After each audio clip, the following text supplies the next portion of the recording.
Viva Voz, com Vera Magalhães.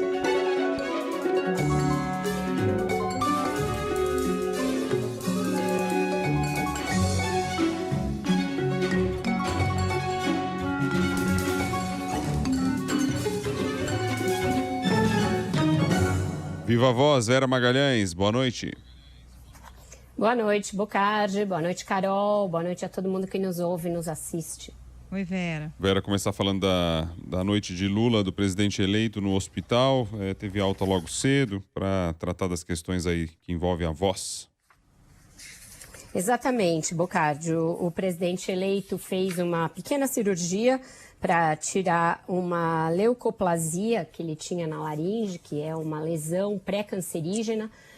Estava nas pregas vocais, na prega vocal esquerda, e é uma cirurgia razoavelmente simples, porém com anestesia geral, durou cerca de 40 minutos e foi realizada uma biópsia na própria sala de cirurgia para verificar se havia malignidade ou não. Se constatou que não.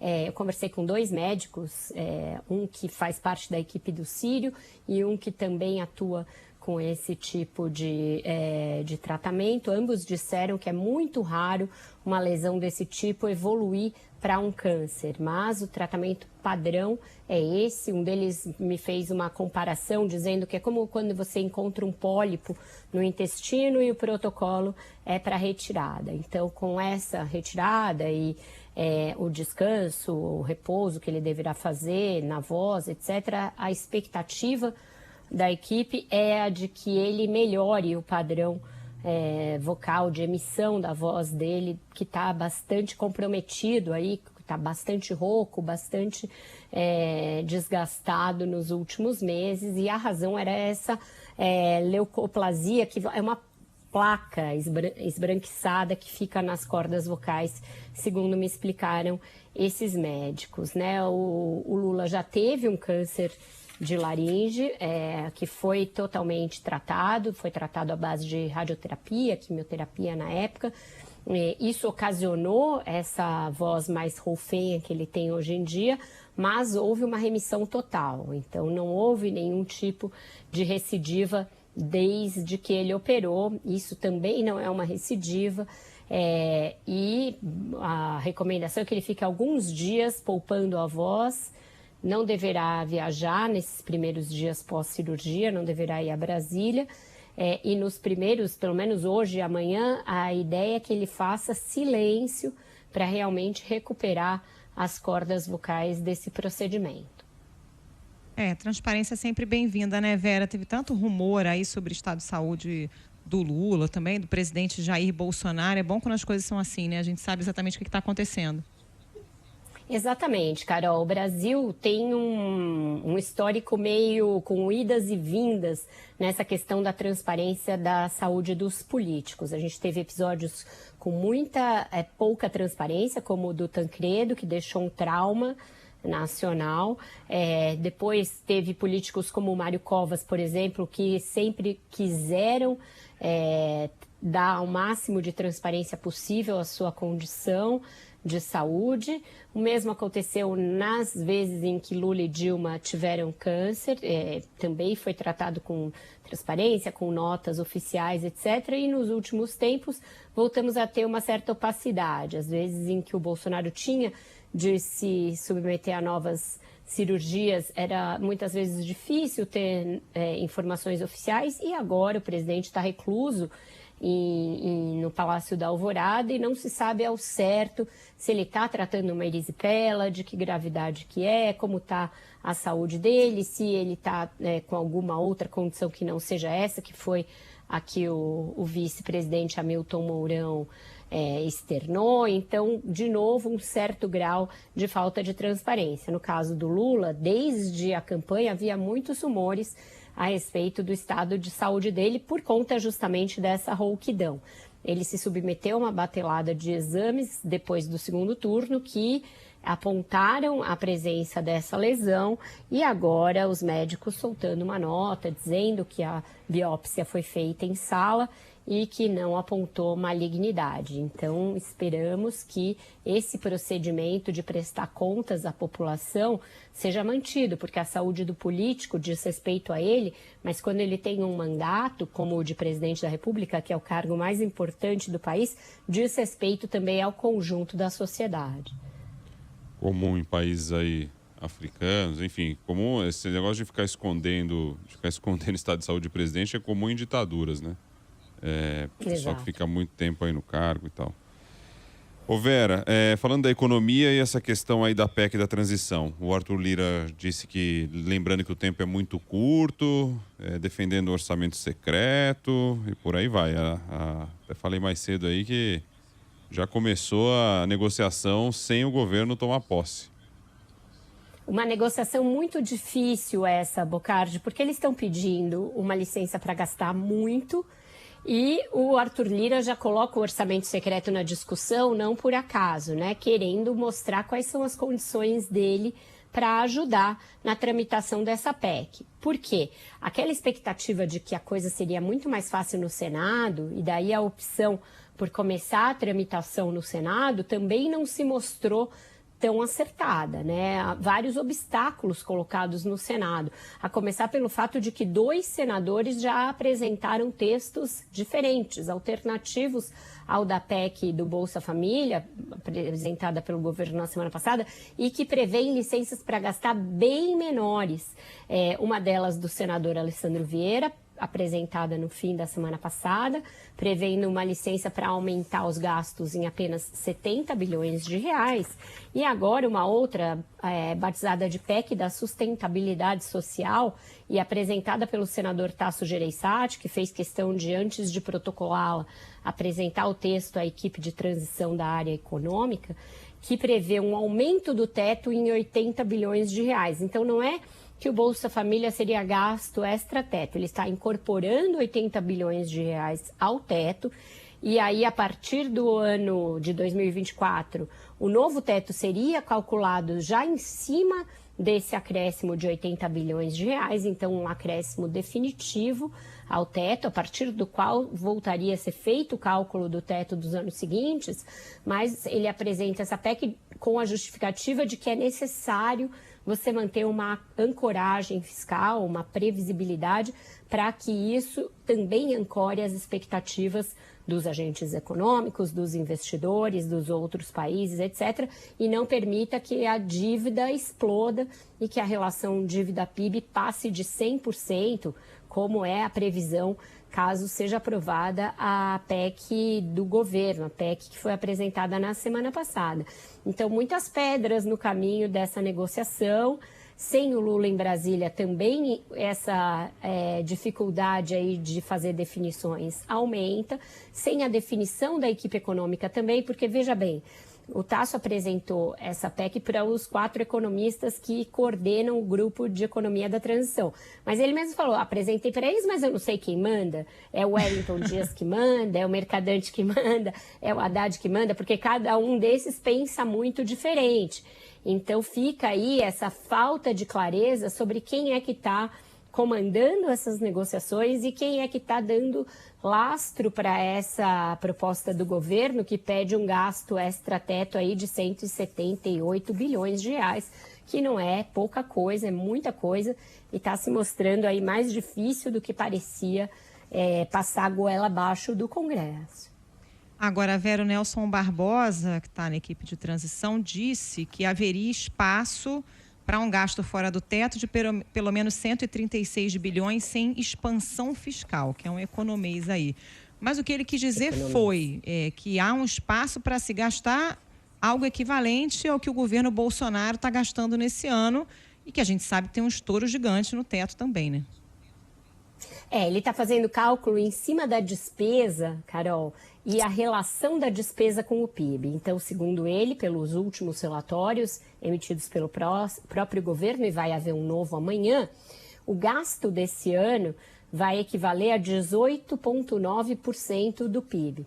E para o ano que vem, o orçamento mandado pelo governo Bolsonaro prevê um gasto de 17,6% do PIB, que então nessa diferença percentual já moraria aí uma brecha para você gastar 136 bilhões a mais em 2023 do que em 2022, sem que isso signifique que você está abrindo o teto ainda mais, expandindo fiscalmente. Isso é um número novo que brotou hoje, não estava nem nas discussões da própria PEC do Bolsa Família, tem que entender, né, as consequências disso que ele está dizendo e como isso se relaciona com todo o resto da proposta orçamentária e da proposta da própria PEC. Mas o que fica evidente é que tem uma preocupação da equipe nomeada pelo Lula para a transição para mostrar que não está havendo uma grande irresponsabilidade fiscal, que não é que eles tenham simplesmente mandado às favas qualquer compromisso com a responsabilidade fiscal, mas veja que já tem um cálculo bem heterodoxo aí, você pega a despesa desse ano, projeta em percentual do PIB, aí projeta a do ano que vem, então, não sei, acho que isso tudo não vai ter o condão de acalmar nem o mercado e nem de convencer o Congresso, vai precisar que o governo ceda um pouco. Não acredito que esse valor que foi proposto na PEC do ano que vem, da semana passada para o ano que vem, vá passar sem uma negociação, sem que o governo aceite ceder em alguns pontos, seja no valor, seja no prazo. Então, essa negociação ainda vai longe e não tem muito tempo. Como o Bocardi falou, o tempo é curtíssimo, vai se aproximando cada vez mais o fim de novembro. A gente vai ter praticamente só o mês de dezembro para aprovar tanto o orçamento quanto essa proposta. Não é uma tarefa simples. E outros economistas endossaram aquela carta da semana passada que cobra aí pelo menos uma perspectiva, uma clareza sobre recuperação da economia, recuperação das contas públicas, né?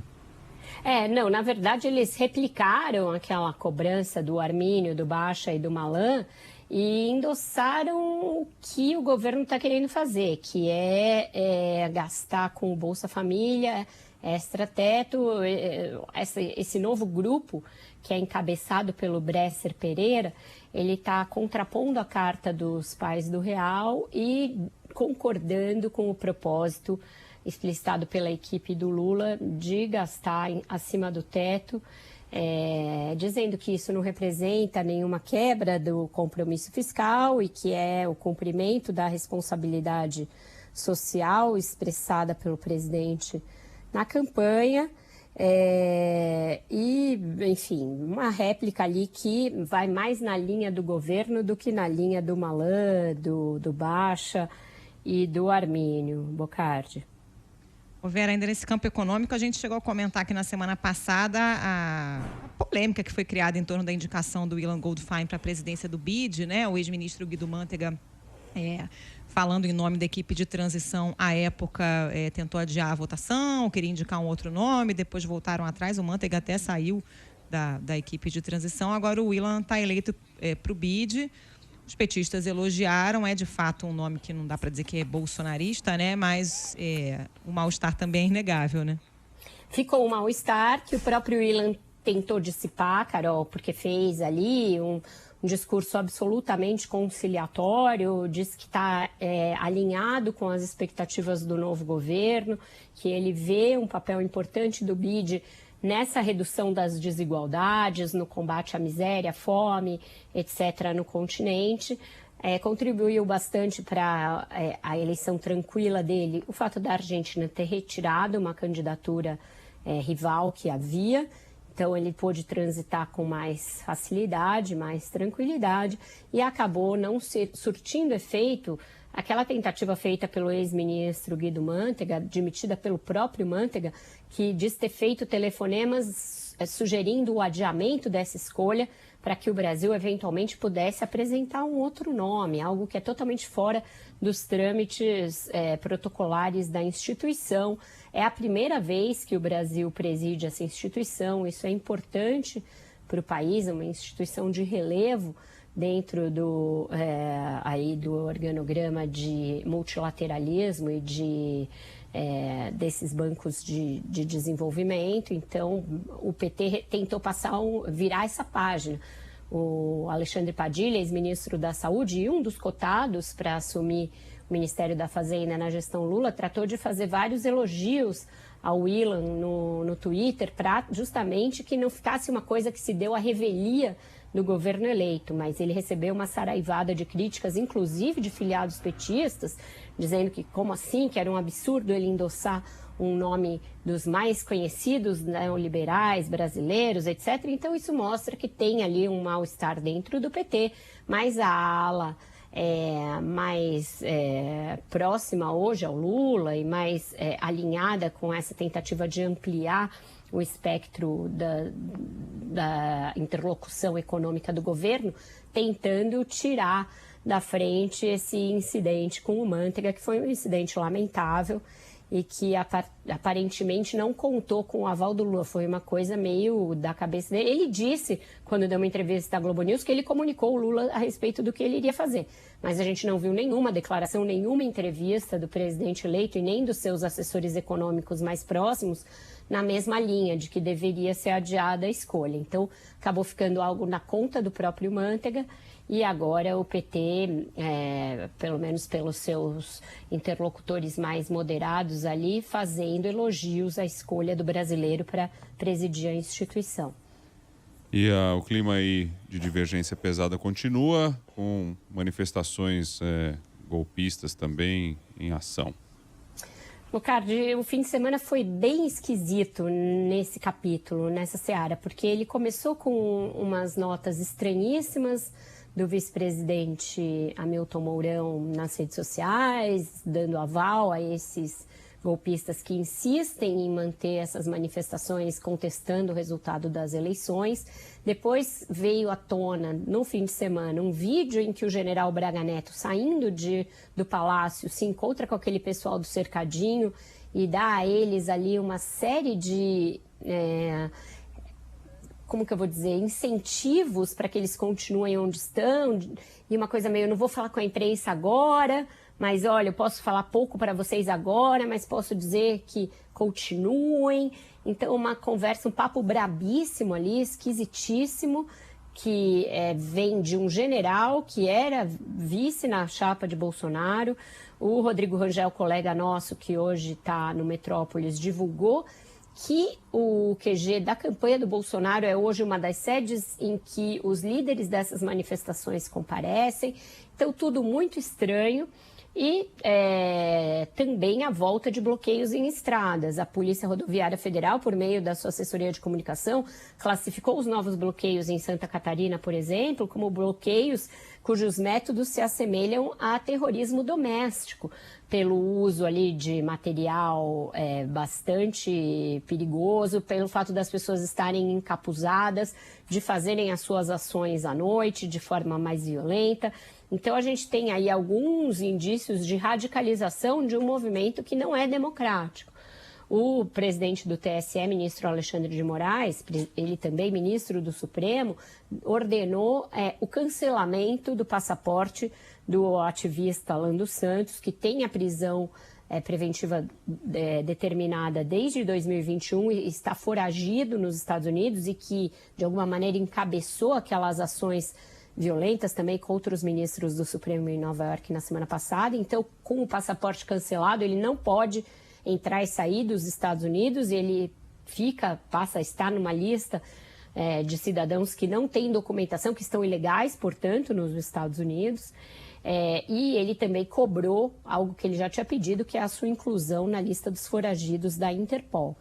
E, por fim, a gente teve aí no fim de semana um outro episódio lamentável dessa radicalização bizarra e bárbara que a gente vê na sociedade brasileira, em que o deputado Rodrigo Maia estava com a família num resort na Bahia e foi hostilizado de uma maneira absurda por outros turistas, mostrando aí que a gente ainda vai viver cenas dessa natureza por um tempo no Brasil.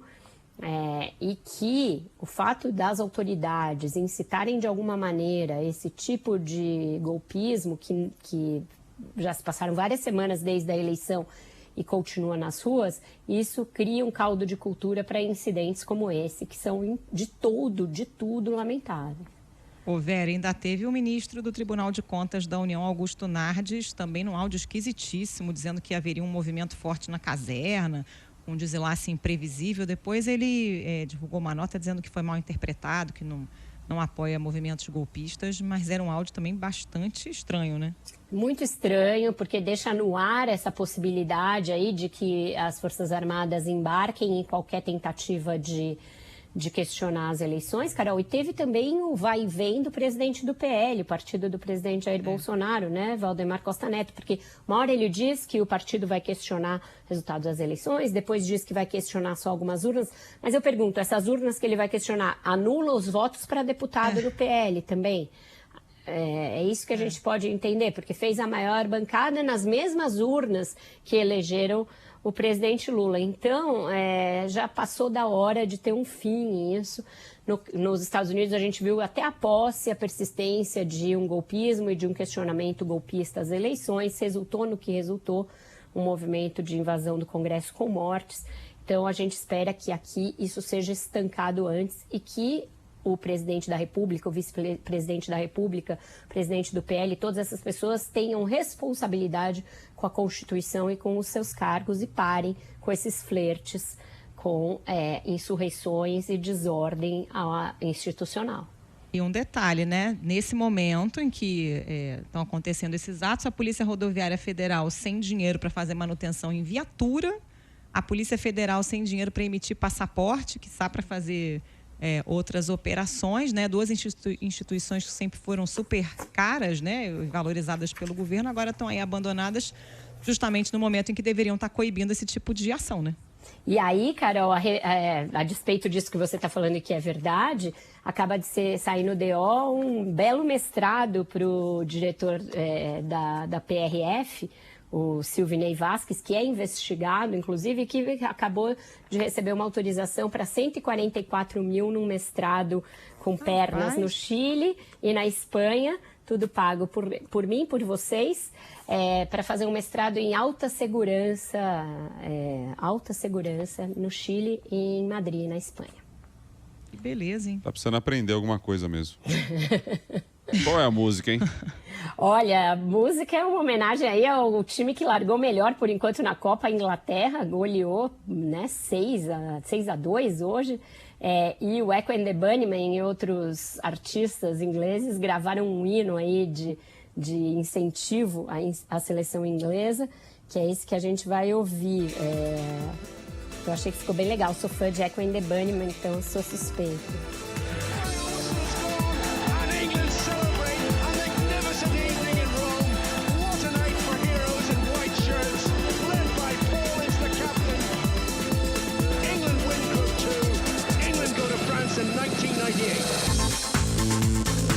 Opa, segundona tá bom, hein?